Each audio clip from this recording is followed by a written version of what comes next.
Pessoal, bem-vindo a mais um podcast da SATA, focado no Automec. O episódio de hoje a gente vai falar de tecnologia nas oficinas, a diferença que isso faz. E nada melhor do que as pistas para ser esse laboratório, para ter esse link com tecnologia. A pista é um laboratório fundamental para o desenvolvimento de tudo relacionado a carro. Os convidados de hoje, duas feras do automobilismo, Nono Figueiredo, multicampeão, Bruno Baptista, também Stock Car, está causando hoje na Stock Car. Então, Nono, se apresenta aí, me fala um pouco da sua carreira, o que você já fez. Bem, primeiro, obrigado pelo convite, né? Agradeço a SATA também pelo apoio ao Bruno nesse ano, né? Nos últimos anos na Stock Car. E eu comecei a correr muito cedo, comecei a correr em 84 de kart e fui piloto até 2016, assim, bastante tempo.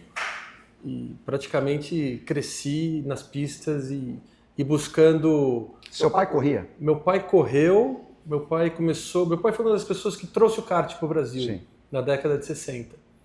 E aí meu pai correu alguns anos, foi campeão sul-americano de kart, mas numa fase totalmente romântica. Você já foi a segunda geração inserida no automobilismo. Mas meu pai parou muito cedo e eu comecei a correr na década de 80. Né? Então meu pai parou ainda na década de 60. Então, eu dei meus primeiros passos no kart, que é onde todo mundo começa, na década de 80. E eu sempre quis fazer isso da minha vida. Desde a minha primeira corrida de kart, eu já chegava e falava, não, eu quero correr a segunda. Na época você tem 12, 13 anos, você não toma as suas decisões, né? Tomam por você. Mas eu buscava, quero correr a próxima, quero correr a próxima. E fui indo até conseguir me tornar um profissional. E assim, me considero uma pessoa extremamente privilegiada por viver daquilo que eu escolhi desde muito cedo.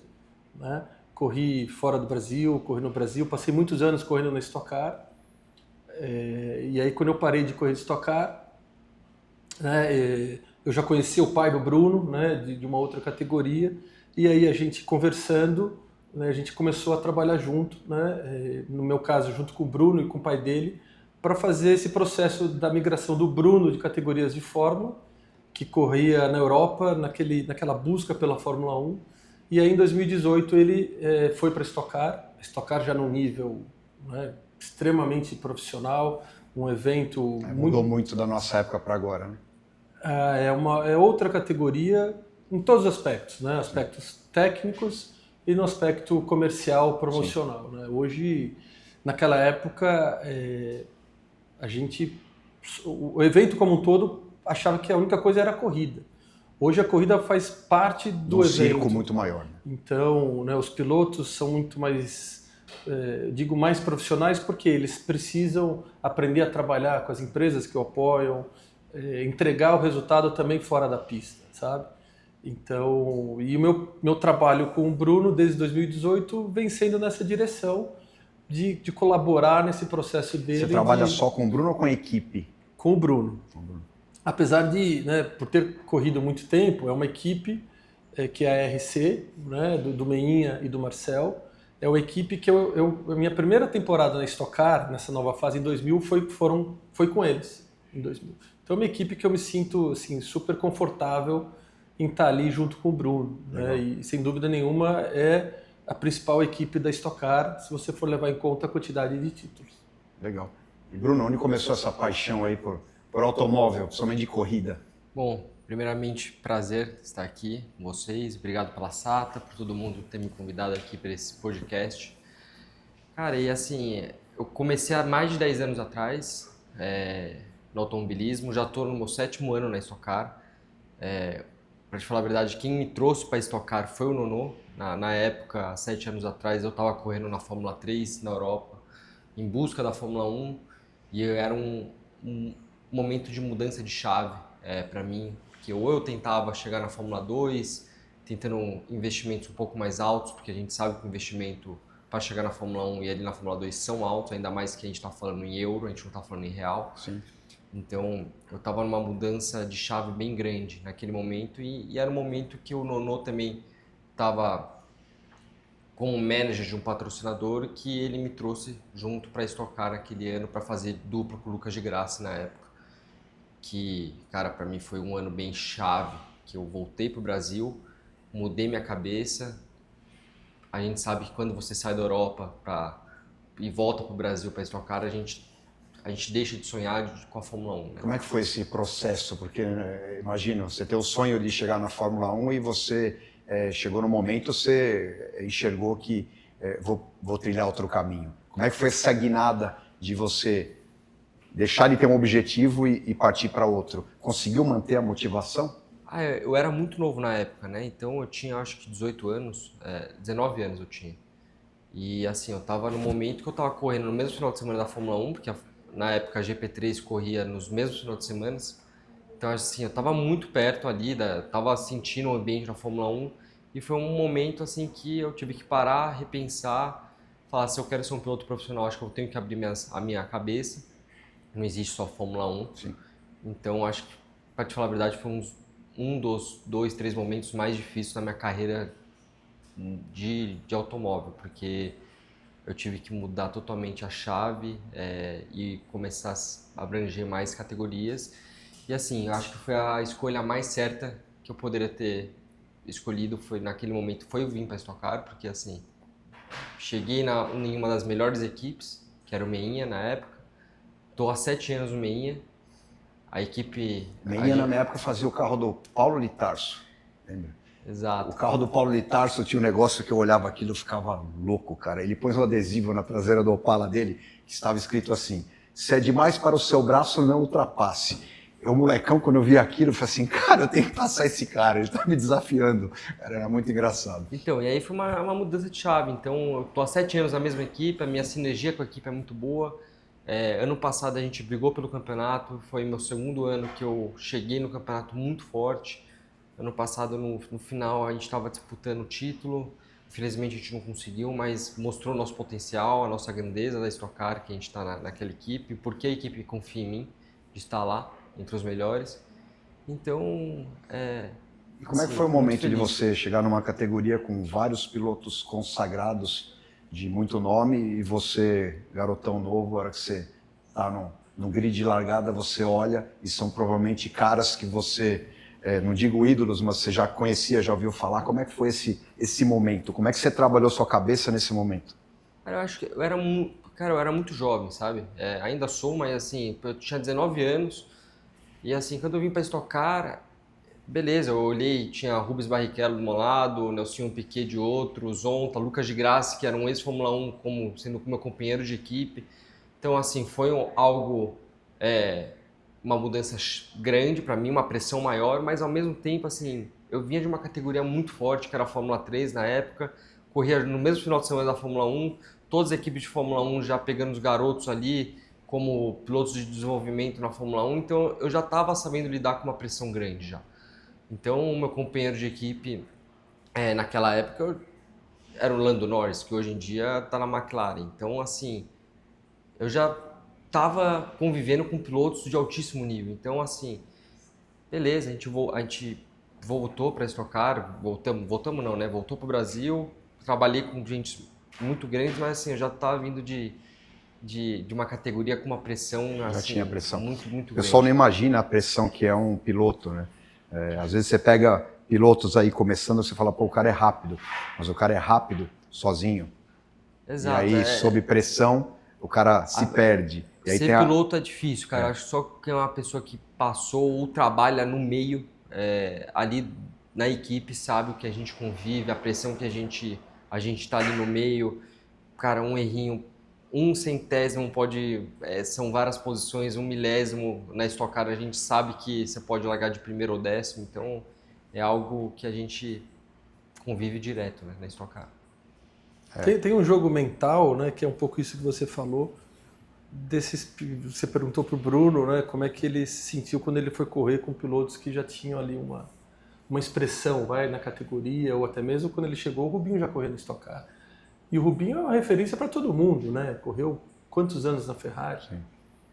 E eu acho que o Bruno, o Bruno se adaptou imediatamente, porque o jogo mental desses pilotos, né, é muito forte. Muito forte. Né? Fora da pista eu estou falando, não dentro, porque dentro da pista Sim. Você está ali concentrado exato. no seu, se é o piloto A, B ou C que está do seu lado, tanto faz. Mas fora da pista tem sempre aquele jogo mental, né, de os pilotos já estabelecidos, é natural, não quer deixar espaço Qualquer ramo, para né? outros pilotos se estabelecerem.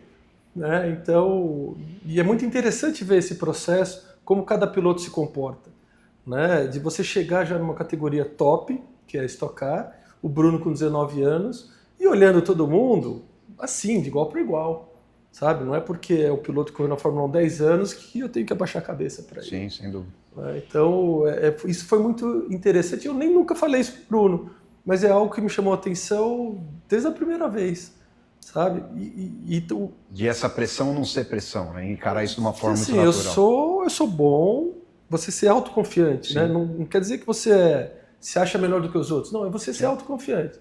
Então é algo que o Bruno assim, chamou a atenção no primeiro ano de Stock Car, com 19 anos. Isso é difícil. Eu lembro a primeira vez que eu classifiquei na frente de Stock Car, eu olhei para o lado do Ingo Hoffmann, Chico Serra, Paulo Gomes, Fábio Sotomayor, e o Wilson Fittipaldi, e falei assim, o que eu estou fazendo aqui? Eu falei, não, eu estou aqui porque, cara, eu tenho capacidade, não sei o quê. Aí você mesmo conversa com você mesmo e vai lá e faz o que tem que ser feito.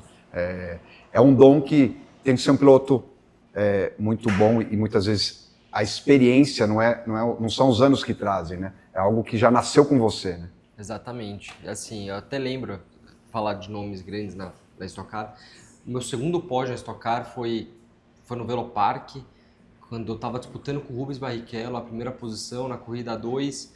Assim, eu não consegui ultrapassá-lo naquele momento, cheguei em segundo e assim, eu saí bem triste, sabe? Saí bem triste, saí do carro, putz, falei, pô, não acredito que eu não consegui ultrapassar, não consegui aquele ritmo. Mas quando eu subi no pódio ali pro lado e eu vi o Rubens Barrichello na primeira e eu em segunda, assim, o cara, sabe? Aí você começa a abrir sua mente e fala, cara... Tenho condição. Tenho condição, assim, eu tô aqui, briguei com ele hoje, porque eu não posso brigar com ele amanhã. E talvez ganhar. E eu fui me desenvolvendo, assim, ao passar dos anos, até que chegou no passado e a gente fez um ano fantástico. Claro, não foi perfeito porque a gente não foi campeão, mas a gente chegou brigando ali. São 30 carros na Stock Car. E eu fui um dos 7 que estava na briga pelo título. Então, se a gente for pensar, tem mais de 3, 4 pilotos ex-Fórmula 1 lá dentro, pilotos de altíssimo nível que estão lá há mais de 20 anos. Sim. Então, assim, o desenvolvimento que a gente teve na Stock Car nesses anos foi muito grande. Legal. Qual que é a relação de vocês com os mecânicos? Como é que vocês enxergam o mecânico da equipe? Você é muito próximo do cara, você vai conversar, você quer ver o que ele está fazendo no carro ou não? Você só chega na hora de pilotar, se concentra, põe o capacete, ou você se envolve também na manutenção do carro, no desenvolvimento do carro? Assim, para mim, os mecânicos do meu carro é praticamente como se fosse uma família, né? A gente tem uma troca muito grande, mas ao mesmo tempo eu confio 100% neles no que eles estão fazendo lá dentro. Então assim, eu olho, faço toda aquela questão de ajudar eles, mas assim, eu deixo na mão deles, porque assim, como eles deixam na minha mão pilotar o carro. Sim. Mas você tem curiosidade em querer saber o que eles estão fazendo? Tenho curiosidade, gosto, mas eu faço mais a parte de engenharia, de falar, preciso disso, o engenheiro vai lá, então a gente tem que mudar a altura do carro, uma asa, mudar a suspensão, e eu deixo mais para a parte de engenharia olhar essa questão mecânica do que eu, porque às vezes assim, eu posso até olhar, mas posso mais atrapalhar do que ajudar o próprio mecânico e engenheiro do carro. Hoje sabe? Mudou muito, né? Na nossa época era um pouco diferente, né? Você ficava mais em cima do mecânico. E sabe que eu vi um fato engraçado uma vez? Eu corria em dupla com o Ney Faustini e quem fazia o chão era o Manelão. Você lembra dele? E o Ney, ele parava no boxe e pedia para ajustar, saia de novo, pedia para ajustar. O Manelão chegou uma hora, mas ficou de saco cheio. Cara, o Ney parou. Tá saindo de traseira, o Manelão. Peraí, levanta o carro. Pegou uma chave, foi lá na barra estabilizadora e fez tem. E o cara dentro do carro amarrado de capacete. Vai agora, Ney. Aí o Ney saiu, baixou 4 décimos. Aí o Manelão falou, tá vendo? Porra. Cara, então, olha como o psicológico no piloto é um negócio muito difícil, cara. Cara, eu acho que mudou muito de tempos atrás para esse ano, porque assim, a gente tem uma equipe de mecânicos e engenheiros tão grandes hoje em dia na Stock Car. A equipe é muito grande, então eu tenho 3 mecânicos no meu carro, 24 horas que estão mexendo no meu carro. Hoje, lá na oficina, eles estão montando o carro para a próxima etapa. Então, assim, a gente tem um desenvolvimento tão grande em engenharia, eu tenho 2 engenheiros. Então, assim, o Nono até explicou, a Stock Car mudou muito. Hoje em dia, a gente faz uma Stock Car 360. Então, eu tenho que estar com a empresa, eu tenho que estar com o carro, eu tenho que ir na oficina visitar para a gente fazer uma pré-etapa para a próxima etapa. Então, assim, às vezes não tem nem tempo de eu focar na parte mecânica. Então, eu foco mais no que eu quero do carro, um carro mais dianteiro, um carro mais traseiro, um carro... eu preciso muito mais falar o que eu quero para os caras fazerem, e eu também preciso focar na parte de social, de estar com a empresa leva vários convidados na etapa, então às vezes não dá nem tempo de eu parar no box, às vezes para olhar, então eu preciso confiar muito na parte deles ali, do mecânico. Essa parte social tem que estar sorriso no rosto e enfim, coisa que você vê pilotos que nem Verstappen, Nelson Piquet, não tem muita paciência para fazer isso, faz por obrigação, né? Não é prazeroso para eles, né? Um ponto, Batistinha, que eu acho que eu posso dizer é que a relação do piloto com o mecânico, ela é uma relação que transcende a relação profissional. E é fácil de observar. Eu sempre tive isso comigo quando eu corria. A minha relação com o mecânico é uma relação de muito carinho. E eu vejo o Bruno com os mecânicos dele, é uma relação de carinho mesmo. Os mecânicos tratam o Bruno com carinho e o Bruno trata os mecânicos com carinho. Quem amarra o Bruno no carro de corrida é o mecânico. Sim. Aquela pessoa é o anjo da guarda do Bruno, que está ali botando ele no banco, no carro de corrida, apertando, tendo a certeza que ele está bem amarrado por uma questão de segurança. Então, e isso é algo interessante de comentar, porque no seu dia a dia na rua, quando você deixa o carro em algum lugar para arrumar, você espera que teu carro seja tratado com aquele carinho também. Mas nas pistas é uma relação que chama muita atenção, né? Essa relação carinhosa que os pilotos ou pilotas normalmente têm com a equipe de trabalho ali, sabe? Não é só algo profissional, arruma meu carro, vamos lá. É algo que realmente transcende esse lado. Legal. Como é que você enxerga essa diferença de tecnologia, o que era antes na Stock Car e o que é hoje no quesito de ferramentas? O que mudou para você e o que faz muita diferença hoje? Olha, hoje o mecânico ele tem muito mais ferramentas para acionar para cada problema. Antigamente você tinha uma ferramenta que você tentava resolver uma série de problemas.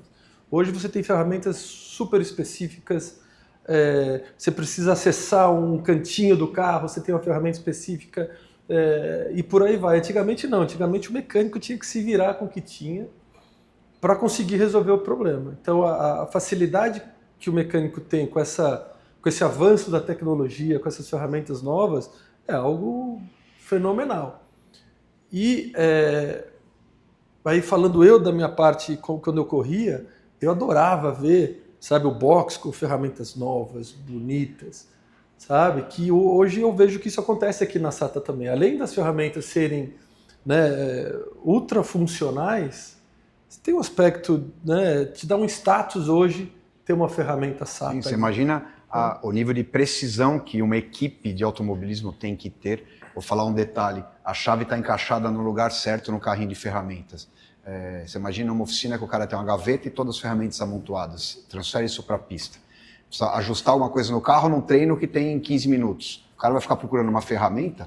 É isso acabou mesmo. o treino. Acabou o treino. Você pode largar de quinto para 20º lugar porque o cara não conseguiu ajustar o carro. E organização também, né? Porque hoje Exato. em dia a SATA até tem aquele produto que ele fala se a ferramenta não está no lugar certo. Tem um carrinho novo que é bem tecnológico. Então, assim, hoje em dia a gente tem que ter uma organização lá dentro, aonde está a ferramenta para arrumar aquele problema. Às vezes a gente tem 10 minutos que a gente tem que arrumar o problema em 10 minutos. Mesmo. Às vezes a gente está no grid, pré-largada e deu um problema no carro, que a gente tem questão de 2, 3 minutos para o cara fazer uma troca de, sei lá, de um parafuso, de uma porca. Aonde está a ferramenta? Então, a organização também é super importante. Isso mais uma vez prova que a pista é um laboratório excelente para o dia a dia, né? Então, esse negócio de organização de ferramentas, você imagina uma oficina que tem esse sistema organizado, no final do mês, às vezes o cara economiza um dia de serviço. Então, É fundamental isso. E a pista é esse laboratório, né? Ali não permite erro. Se o cara esquecer uma porca mal apertada, você vai perder sua corrida. Com certeza. E a gente já viu. E assim, acontece ainda hoje em dia. Acontece menos porque as ferramentas evoluíram, mas assim, a gente vê acontecer bastante. No ano passado, aconteceu várias vezes em várias equipes isso acontecer. Fala um momento inesquecível da sua carreira. Acho que eu falo minha primeira vitória na Stock Car é um momento assim, inesquecível. Onde foi? No Velocitar, na corrida 2, que é onde eu estava em terceiro, e nas últimas 6 voltas eu consegui passar os 2 primeiros colocados, que na época era o Átila Abreu e o Ricardo Zonta, que são 2 grandes nomes da Stock Car. Sim. E aonde eu tinha, acho que somente 21 anos. Então, foi um momento que eu não esqueço, e ainda tenho até registrado no meu corpo a data certinho. Legal. Tá tatuando no meu corpo. E aí teve que segurar ele nesse momento de falar assim, menos, calma. Ficou muito empolgado ou não? Olha, eu acho que você ganhar uma coisa nesse Stock, você pode fazer o que você quiser depois, porque é tão difícil, sabe? E o Bruno é merecedor de todas as vitórias que ele teve. E é muito. Você tem hoje quantas vitórias? 6? 6 vitórias. 6 vitórias. Então, o Bruno é bem pé no chão, né? E acho que para você ser campeão, você tem que ser pé no chão. Você tem que, né, ir conquistando corrida a corrida. Se não der para ganhar um segundo, se não der para ser segundo, terceiro, é somar pontos, né? Hoje o que vale na Stock Car para você realmente ser campeão é uma consistência. E aí a gente volta para um carro confiável. E quando a gente volta para um carro confiável, a gente volta na parte mecânica do carro. Então, essa questão da qualidade do equipamento com que os mecânicos trabalham, na minha opinião, tem tudo a ver com o resultado na pista lá na frente, que é o título, que é o quê? A consistência, sabe? Hoje em dia, diferente daquela época, o improviso ele é inaceitável. Às vezes acontece, né? Porque você está lá no grid, 5 minutos para você partir e acontecer alguma coisa. Às vezes você tem que tentar dar uma improvisada. Mas no dia a dia, ou durante o final de semana de corrida, improviso é uma palavra que não entra aqui. Né? E para isso você precisa de uma série de equipamentos à tua disposição para você não correr esse risco de, eu acho que assim vai. Não, e não vai. E um momento inesquecível na sua carreira? A minha carreira... Boa pergunta. Foram tantos? Não, eu acho que tem muitos momentos, né? Lógico, acho que se a gente dúvida. perguntar para o Bruno, ele pode aqui... É difícil pontuar um, né? Porque às vezes tem corridas que você nem ganhou, nem foi tão bem. Mas se superou. Mas naquela corrida você fala, puxa, ninguém viu, mas foi uma corrida que para mim, fui campeão para mim naquela corrida. Talvez a última corrida minha de Stock Car foi uma corrida que me marcou. Por quê? Eu terminei em 6º lugar essa última corrida, foi em Curitiba. Na corrida anterior, eu apertei o push, que é um botão ali de ultrapassagem, na hora errada. Então, o pessoal entender, numa corrida de Stock Car, e é assim até hoje, era assim até 2024, esse ano mudou o carro, eu ainda não sei como é que vai ser, mas até o ano passado você tinha uma quantidade de pushes. Sim. Então você tinha 20. Ele abre mais a borboleta e gera X cavalos a mais. Gera uma quantidade, tem pista que gerava 120 cavalos. Caramba, então é algo que realmente faz a diferença. Dá para passar o cara na reta fácil. Não só um, às vezes 2, 3. Às vezes 2. Se eles não apertarem. E naquela época, e tem momentos que você não pode apertar o push. Tá? E naquela época a punição para quem apertava na hora errada, e a hora errada naquela época era na largada, você perdia 50% dos seus pushes na corrida seguinte. Então eu fui para a minha última corrida da Stock Car com 50% de pushes. Né? E era a minha última corrida de Stock Car, eu não larguei tão bem, e assim, fiz uma corrida para mim muito boa, usando o que eu tinha de push metade e terminei em 6º, passando o 6º na linha de chegada. Então eu acho que se eu for ter que te responder qual foi minha corrida mesmo que mais me marcou, acho que é a última corrida da Stock Car. Legal. Um perrengue durante uma corrida que pode ter acontecido com o carro, alguma coisa que você conseguiu remediar e dar um jeito de terminar a corrida? Olha, eu acho que um perrengue engraçado, mas poderia ter sido trágico. Uma corrida em Buenos Aires, acho que 2005, 2006, tem pistas que quando você sai da pista é barro, né? É uma grama, chove, vira barro, não é brita. E Buenos Aires naquela época era assim, saindo da pista, algumas partes você tinha brita, outras partes você tinha barro. E aí durante a corrida chovendo, é muito comum os carros saírem da pista.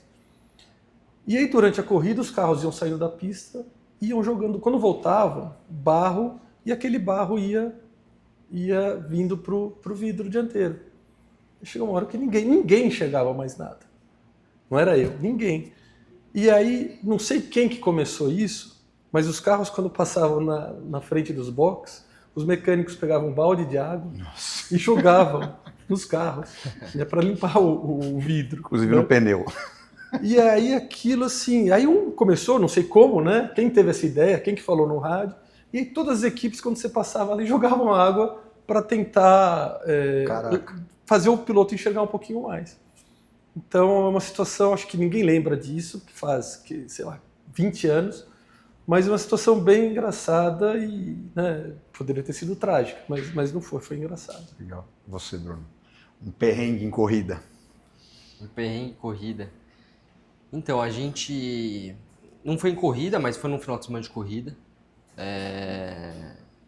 Foi no treino livre, antes da classificação, que eu cometi um erro e ao invés de eu mudar o freio, a gente tem a regulação de freio tanto para frente quanto para trás, né? E do lado do freio eu tenho um extintor. E ao invés de regular o freio, eu apertei sem querer o extintor no meio de uma volta super rápida e começou a sair espuma de extintor no carro inteiro, não via nada, me sufocou lá dentro. Então foi um perrengue ali que eu passei, que assim, a equipe não conseguiu nem consertar o carro para classificação. Caramba. Porque o extintor molhou tanto o carro que entrou dentro da fiação ali elétrica que o chicote, teve que trocar chicote e não deu tempo. Então foi um perrengue ali que foi um aprendizado. Para mudar o botão de extintor mais para longe. Muito longe. foi bem mais para longe, mas foi um... Acontece, são erros que podem acontecer ali eu no lembro, momento. foi em Curitiba, né? Foi Curitiba. Alguma vez você já teve medo pilotando? De falar assim, cara, deu muito medo? Assim, eu acho Você acha que... Eu sempre falo isso pra mim. A partir de quando eu tiver medo de pilotar na sua cara, eu vou parar. Porque senão eu não vou conseguir disputar uma pole position ou ser o mais rápido dali. Lógico que depois de uma batida, que eu já tive algumas, você vê o replay e você fica com medo, sabe? No dia, fala assim, nossa, podia ter sido algo pior. Mas quando eu boto o capacete e entro no carro, esquece. A partir do momento que eu falo assim, putz, tô com medo de entrar nessa curva rápido, tem que parar. eu não vou. Já teve algum momento que você sentiu medo na carreira? Não, medo não. Eu acho que é a mesma coisa que o Bruno falou. Acho que o piloto, quando ele tem medo... Primeiro que eu acho que ele não se torna um piloto ou uma piloto. Né? Porque rapidamente a pessoa vai ver que não se adapta àquela situação. Que é uma situação de risco. Sim. Sabe? Mas medo eu nunca tive. Acho que o piloto pode não ter confiança no carro que tem naquele momento para fazer uma certa curva com uma velocidade que o concorrente está fazendo, algo assim. Porque o carro está limitando ele de fazer. Mas a partir do momento que o piloto fala, cara, não consigo porque eu tenho medo de entrar naquela velocidade na curva, eu acho que assim... Eu tinha uma corrida em Brasília que o cinto soltou. Faltavam umas 5 voltas.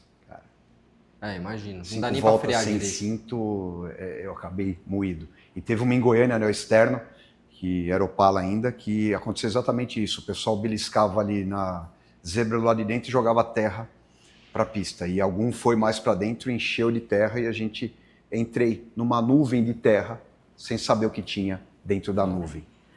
Quando eu entrei na nuvem, eu dei aquela encolhida assim, falei assim, Aí daqui a pouco, abre a nuvem, eu tava na grama e a pista aqui do meu lado direito. Eu consegui voltar, quero ganhar umas 5, 6 posições nessa ocasião, mas cara, aquele momento deu medo, mas o medo passou logo em seguida. Exatamente. E eu continuei correndo, mas são coisas que a gente passa, né? Um esporte. São coisas momentâneas ali, que você vai passar o medo na hora, você vai ter um desconfiômetro, mas acho que a parte que o piloto tá numa outra volta, zerado, abrir uma outra volta, se tiver medo, eu acho que é mais fácil ele não estar dirigindo ali. Concordo. Eu sempre tinha comigo uma forma, eu sempre pensei dessa forma. Se eu tô no grid para largar, quando eu tava, e eu tô nervoso, eu olhava para o lado e tinha certeza que o outro piloto estava mais nervoso do que eu. Eu olhava para trás e falei, aquele está mais nervoso. Eu estou nervoso, mas aquele está mais do que eu. Você está mais do que eu. Né? Durante uma corrida, assim, estou cansado. Tenho certeza que o outro está mais cansado do que eu. Eu sempre funcionei dessa forma. E sempre tentei me preparar para que isso seja verdade. Não adianta estar morto, não conseguindo segurar o volante e achar que o outro está daquele jeito. Não. Mas eu sempre procurei me preparar para que todas essas dificuldades, né, mentais e físicas, né, eu tivesse na melhor condição possível. Poderia não ser o melhor, posso não ser o melhor piloto, posso não ter o melhor carro, mas o que dependia de mim fisicamente ou mentalmente, eu estava ali forte o suficiente. Bacana. E algum perrengue aí que alguma ferramenta salvou vocês, que você possa ter visto o mecânico com alguma ferramenta fazer alguma coisa, só assim, cara, vou conseguir fazer meu treino, vou conseguir classificar. Algum problema que tinha no carro que a ferramenta salvou a situação? Lembra de alguma? Eu lembro de várias situações que os mecânicos deram conta de salvar, né? O Bruno, e assim, aos 46 do segundo tempo, uma corrida no Rio, recentemente, que foi a única corrida no Rio que nós tivemos recentemente no aeroporto do Galeão, e que a segunda corrida você terminou no pódio também, não foi? Que para classificar o carro quebrou no treino. Meu carro quebrou no treino o câmbio, a gente teve que fazer uma troca de câmbio em 1h30. Não ia dar tempo assim, sabe? Não daria tempo. Era algo muito corrido assim, 2 horas para trocar um câmbio de Stock Car. Eles conseguiram fazer a troca em 2 horas. Eu saí para a classificação, já estava rolando a classificação, dei 2 voltas, consegui fazer 15º e na segunda corrida eu consegui chegar em segundo. Então assim, foi algo que se não fosse a troca tão rápida do câmbio em 2 horas, de eu não ter feito aquelas 2 voltas para pelo menos largar em 15º no meio do grid, eu não teria conseguido o pódio na segunda corrida. Então foi algo que... Isso acontece se você tem as ferramentas ali à disposição e as ferramentas adequadas. Eu acho que foi tempo recorde que os mecânicos conseguiram fazer uma troca. As equipes investem iguais em equipamentos? Ou tem muita diferença na Stock Car? Por exemplo, a sua equipe que é de ponta tem tudo do bom e do melhor. A outra equipe você sabe que não tem o mesmo equipamento ou não. É bem equalizado. Assim, eu acho que o Nono pode falar melhor, porque eu nunca mudei de equipe, né? Eu não sei como funciona internamente nas outras equipes. Mas na nossa a gente tem praticamente tudo do melhor de ferramentas, até que a SATA que fornece tudo pra gente. Então, assim, não sei te dizer nas outras equipes, mas o investimento é tão grande na Stock Car que eu claramente duvidaria que as outras equipes não fossem do mesmo nível que a nossa de ferramentas. Eu tô quase que, né, minha resposta é igual a do Bruno. Eu não frequento as outras equipes. Mas pelo nível hoje que a Stock Car exige, eu acredito que sim, todas as equipes têm ali ferramentas num nível bastante elevado para que eles possam resolver esses problemas. Seria inaceitável se uma equipe hoje de Stock Car, com o orçamento que tem, deixar de botar o carro na pista ou deixar de arrumar um carro por a falta de alguma ferramenta. Então, ou seja, hoje não caberia na Stock Car de forma nenhuma uma equipe raiz com menos equipamentos conseguir um resultado bom. Eu acho que essa equipe não vai ter piloto, não tem chance. Não vai ter patrocínio, então ela não vai nem existir. É o que está acontecendo nas oficinas de rua hoje, é isso. O cara que não se atualiza com equipamentos e ferramentas e cursos e tudo mais, ele acaba ficando para trás e aí acaba demorando muito mais para resolver um problema que outra oficina vai resolver muito mais rápido. Então... Com confiança, né? Porque assim, para mim, 70% do trabalho para a gente ganhar uma corrida hoje é o nascimento do carro na oficina. Sim, sem dúvida. Então, a montagem do carro hoje em dia, para mim, é 70% no final de semana para ganhar a corrida. Então, se a gente não chegar com o carro bem montado, certinho na Stock Car, que a gente sabe que cada peça que encaixa, a equipe detalha, a gente dificilmente... Fala que corrida você ganha na oficina, né? Exatamente, dificilmente a gente vai ganhar alguma corrida.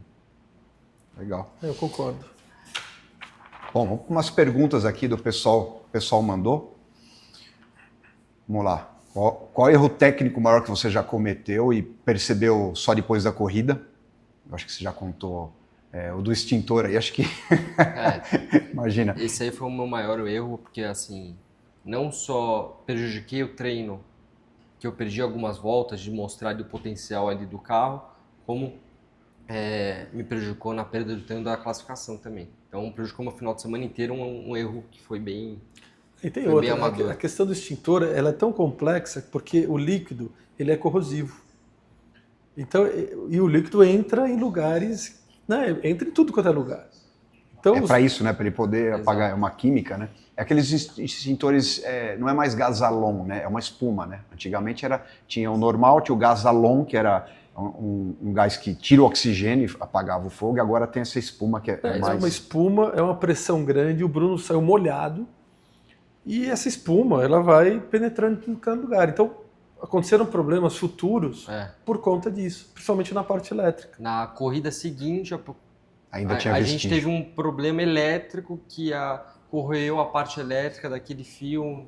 Então gerou não só um problema naquela corrida, como na corrida seguinte. Você imagina os carros de rua que passam numa enchente. Aí a oficina leva para poder desmontar tudo e fazer toda a limpeza. O menino que estava aqui no podcast anterior faz isso. Ele falou que tá com uma BMW lá que ficou de água até o teto. Imagina o trabalho que dá isso. E aí você tem que resolver isso num treino. Exatamente. Que é a mesma coisa, você enfiou o carro debaixo d'água praticamente. Praticamente. Então, qual foi o carro mais incrível que você pilotou? O carro mais incrível foi um protótipo que isso faz muito tempo que o Antônio Hermann trouxe para o Brasil. Era como se fosse um LMP1 hoje, e que ele colocou um banco para levar convidados, um carro quase como uma Fórmula 1, e eu fui o piloto que levei os convidados, né? Então não foi nem um carro que eu corri, foi um carro que trouxeram para o Brasil para levar convidados. Agora, quando a gente fala em carros de corrida, o GT3, né? Quando a gente fala em Mercedes, BMW, são carros... Hoje um GT3 é um carro com muita tecnologia, um carro que anda rápido, tem uma potência, tem um conjunto de freio, aerodinâmica, potência, é muito bom. Então é um carro que talvez, tirando esse protótipo, um carro que eu corri, uma você GT3. Tem sonho de pilotar algum carro ainda? O que você gostaria de pilotar ou não? Já passou essa vontade de pilotar carros? Hoje, o meu prazer está em ver o resultado do Bruno. O mesmo prazer que eu tinha quando eu corria de ter um resultado, eu sinto quando o Bruno tem um resultado. Que é uma mudança de fase, né? Você falar assim, como você me perguntou, é óbvio que eu teria muita vontade de dirigir um Fórmula 1, sabe? Mas isso não vai acontecer. Então, hoje, assim, carros acessíveis, não, meu foco hoje está em colaborar nesse processo do Bruno, em ter um ano ainda mais competitivo do que o ano passado, sabendo que é um ano muito difícil para Stock Car, para as equipes, por conta da mudança de carro. É um carro novo, o que acontece a cada 15, 20 anos. Sim. Né? O carro atual, o carro antigo que parou em 2024 é um carro que nasceu em 2000. Então o último carro, né, durou 24 anos, ou seja, é uma mudança muito grande que a Stock Car está fazendo esse ano e vai gerar para as equipes um trabalho gigante. E aí, de novo, a gente volta para a questão das ferramentas e todo esse equipamento. Né? Então, hoje, a minha satisfação está em colaborar nesse processo do Bruno. E esse processo de deixar o bichinho piloto te corromper de todas as formas para virar um coach, um professor e passar a sua experiência para ele, teve momentos que você titubeou, que você pode ter pensado assim, caraca, eu vou sentar aí, eu vou fazer a lição de casa, tem que ser feito, vou mostrar como é que faz. Teve algum momento desse de você falar assim, eu ainda consigo ir lá e mostrar que eu consigo virar rápido, essas coisas? Ou foi uma chavinha muito rápida que você virou? Não, eu acho que isso nem passa pela minha cabeça, porque uma das razões que eu estou envolvido com o Bruno é de acreditar 100% nele. Sim. Eu acho que quando você trabalha com alguém, nesse nível de... quando você fala em automobilismo... Antes do Bruno não teve nenhuma situação dessa. O Bruno, enfim, é um piloto de ponta, todo mundo sabe. Não tem como duvidar da habilidade dele, sem dúvida. Digo, antes, quando você está aí num track day, treinando com alguém tudo, não teve esses momentos... inclusive a gente já se encontrou em alguns, mas eu entendi a tua pergunta e é muito difícil você, com a mentalidade de quem correu muitos anos, esperar que alguém que não tem experiência num track day ou num outro tipo de corrida, esperar que aquela pessoa absorva talvez algumas recomendações suas, sabe? Então você tem que medir também o quanto de informação e como você passa as informações para quem hoje, e é um mercado muito grande, de pilotos amadores, Sim. que participam de track day, que participam de vários campeonatos que buscam pilotos amadores. Então, e eu confesso que eu tenho até uma certa dificuldade em lidar com esses pilotos, porque a minha exigência, digamos assim, Sim. é essa que você ele não falou. consegue nem entender a língua que você fala. Então não combina. Eu perdi um né? cliente, eu fiz uma Lotus de track day e o cara sentava na Lotus, quebrava semi-eixo. Ele chegava no Laranjinha, ele reduzia 25 marchas, quebrava tudo. E chegou uma hora, eu falei assim, cara, deixa eu dar uma volta para ver. Eu perdi o cliente, fiz 7 segundos nele, acho que ele entendeu que era melhor ele jogar golfe. E aí desse dia eu falei, nunca mais vou fazer isso. Cara, não dá. Aí a gente tem que se segurar e falar assim, difícil, cara, né? vamos acreditar em alguém que dê esse prazer. Porque uma coisa ele pode dizer, não existe nada melhor para um mecânico, para um chefe de equipe, para um coach, quando o cara é bom e tem habilidade e entrega. Você vira fã do cara incondicional e você deposita todas as fichas desse cara. Isso é fato. Pode ver, uma equipe tem 2 pilotos, um guia, o outro nem tanto, toda equipe volta energia para aquele cara. Com certeza, né? Eu acho que a equipe vai voltar energia para quem ela acha que vai ganhar o campeonato, que vai dar o melhor resultado. Então, assim, eu tenho uma confiança muito grande nos meus mecânicos e sinto essa reciprocidade deles de terem uma confiança muito grande no meu trabalho. Então, já vem sendo assim há 7 anos e por isso que a nossa sinergia é tão boa lá na equipe e a gente está mantendo essa parceria tão longa. E o estilo de pilotagem? O Nono, eu acredito que não é um cara como Senna ou Max Verstappen de querer enfiar 40 segundos no segundo colocado. O Senna já fez esse erro e acabou batendo e tudo mais.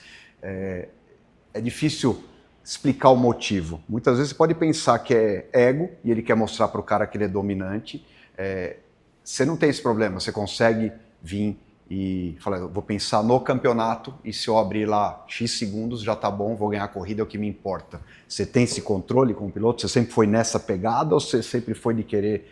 Eu falo isso porque Denizio Casarini, que foi um cara que eu me espelhei muito antes de começar, ele corria com os carros do meu pai. E o Denizio Casarini, eu lembro numa categoria chamada Turismo 5000 Caranel Externo Interlagos, o pessoal ia lá para ver ele passar, ele vinha primeira redondinho, quando ele via que tinha plateia, ele já punha de lado. E aí, quando ele abria de um cara numa largada, ele queria dar uma volta no cara e quebrava o carro. Então é um cara que, o primeiro, se tiver em quarto ou quinto, ele enfia a marcha errada para quebrar, para falar assim, quebrou o carro, assim, eu não perco. Você sempre foi um cara mais tipo Alan Prost, que planejou tudo melhor? Lembrando da minha fase de piloto, acho que são fases, né? Se você pudesse guiar aos 18 anos com a experiência que você tem aos 40, exato. Todo mundo seria o melhor piloto do mundo. Mas eu acho que eu era... O piloto, eu acredito que ele tem essa natureza de querer provar a cada volta que ele é muito melhor do que os... A cada curva, melhor dizendo, que ele é muito melhor do que os outros. Então, e incrivelmente você vê pilotos na Fórmula 1, às vezes, também ainda com a experiência e com a maturidade fazendo isso. Então, eu acho que são fases, né? Mas o piloto inteligente, ele tem que ser campeão. O que vai ficar na história para a história é o título, sabe? Mesmo que você não ganhe nenhuma corrida no ano, vai ficar para a história que o Bruno Batista foi campeão de 2025. E a sua pegada, Bruno? Eu acho que, assim, eu tive uma mudança de chave. Eu acho que eu era esse piloto que queria sempre provar, sempre dirigia no meu 105%. Às vezes eu errava na classificação e a equipe falava, cara, dá um passo para trás, 99%, vai nos seus 95% e entrega, ao invés de você no 105% e às vezes você dá uma errada. E assim, foi difícil um pouco assim de assimilar no começo. Mas eu tive uma mudança de chave há 2 anos atrás que me levou a chegar no final do campeonato brigando pelo título. Então foi essa mudança de chave que, cara, pensa 2 vezes antes de fazer alguma ultrapassagem. Você precisa ultrapassar esse piloto na última volta, arriscar um furo de pneu ou um toque com ele, porque ele tá te fechando, sabe? Ele tá sendo mais agressivo nessa última volta. Talvez é melhor você buscar aqueles pontos que você tá naquela corrida do que talvez você vir porta a porta, os dois sair para grama, perder 10 posições. Então, eu sou um piloto mais constante, eu digo, nesses últimos 3 anos, às vezes sendo abaixo até do meu potencial numa corrida ou numa volta rápida.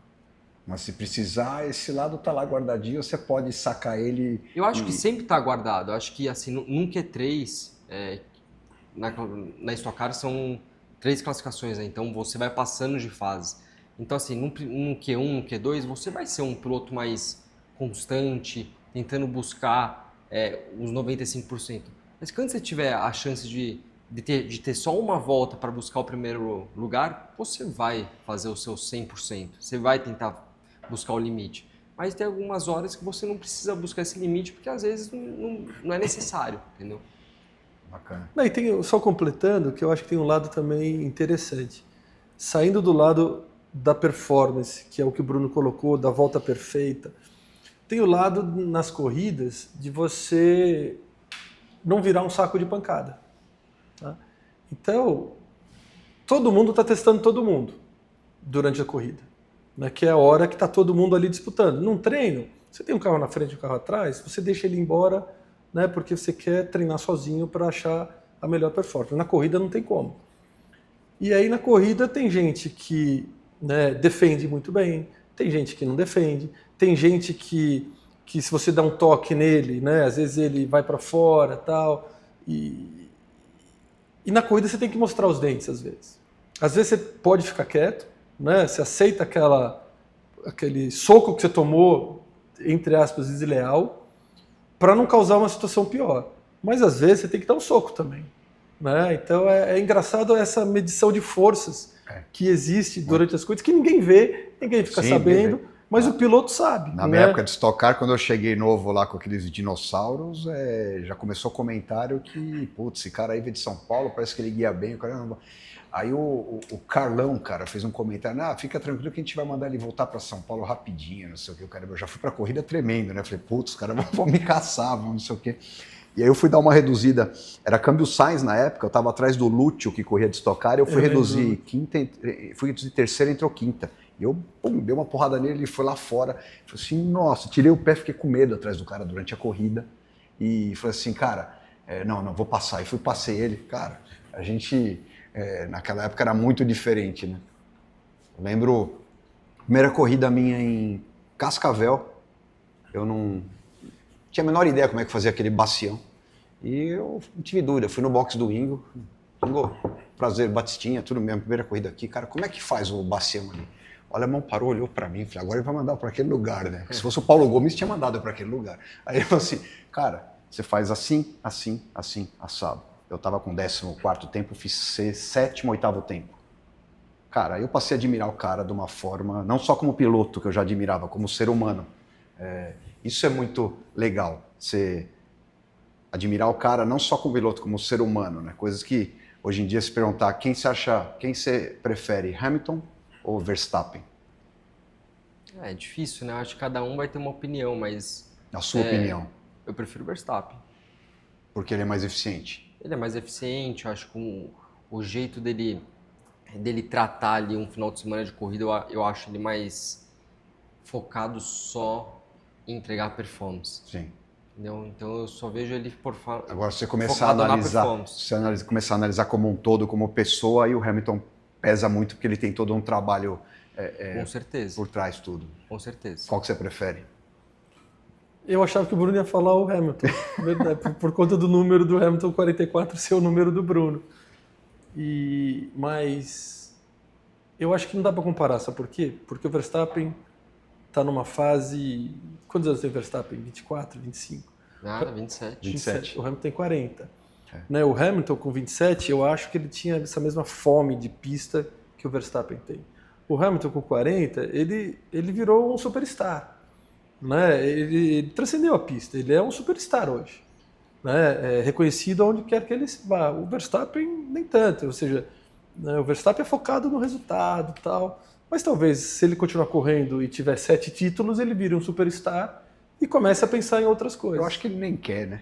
Não quer. Você vê, o único cara que fez com os parceiros o que o Senna fez e foi o Verstappen. Ele triturou todos os parceiros que ele teve. O Hamilton nem tanto. O Hamilton teve momentos que disputou de igual para igual, né?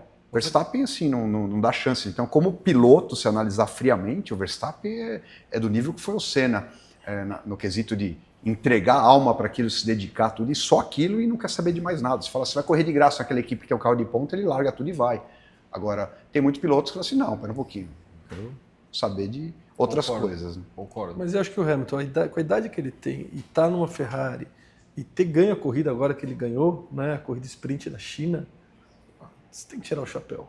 Né? Sem dúvida. Não tô nem comparando com o Verstappen, que também não tem o que falar dele. Nasce um Verstappen a cada 20 anos, como nasceu um Senna a cada tantos anos. Mas o Hamilton né, e terminar a carreira dele na Ferrari, poxa, é uma carreira irretocável. Sabe? Irretocável. Isso aí. Pessoal, esses feras aqui vão estar na Automec, não vai também ou não? Vou estar na Automec e aproveito para convidar todo mundo que estiver assistindo a visitar o stand da SATA. A Automec acontece do dia 22 a 26, né? Isso. De abril. E eu vou estar lá, né, circulando em todo, e quem sabe a gente se cruza ali no stand da SATA algum desses dias. Tem uma história muito legal no automobilismo. Bruno começando agora, já faz tempo, né? Ele fala assim, quando eu era jovem, como se ele fosse velho. Enfim, boa sorte aí na sua carreira, você é um cara fera. É um prazer ter disputado corrida com você. Fizemos algumas disputas juntos na Stock Car e é muito legal estar aqui com esses dois caras, dois pilotos que come, dorme, respira automobilismo o dia inteiro. Não conseguiu aí dar continuidade nessa vontade de estar envolvido nisso. Isso é muito legal, muito interessante. Eu passei um momento na minha vida um pouco frustrado de ter parado de correr e seguido outra carreira. Depois eu comecei a achar outros caminhos de me divertir em track day, hill climb, subida de montanha, top speed, enfim. Faço várias coisas aí, mas como hobby, não mais como obrigação ou profissão. E vivi essa época, eu sei bem o que você passa, mas parabéns. Obrigado. Bem legal. Esperamos vocês lá no stand da SATA na Automec. Valeu, foi muito legal estar aqui participando desse podcast, estar compartilhando algumas ideias, alguns pensamentos nossos, a nossa vida também, né, pessoal.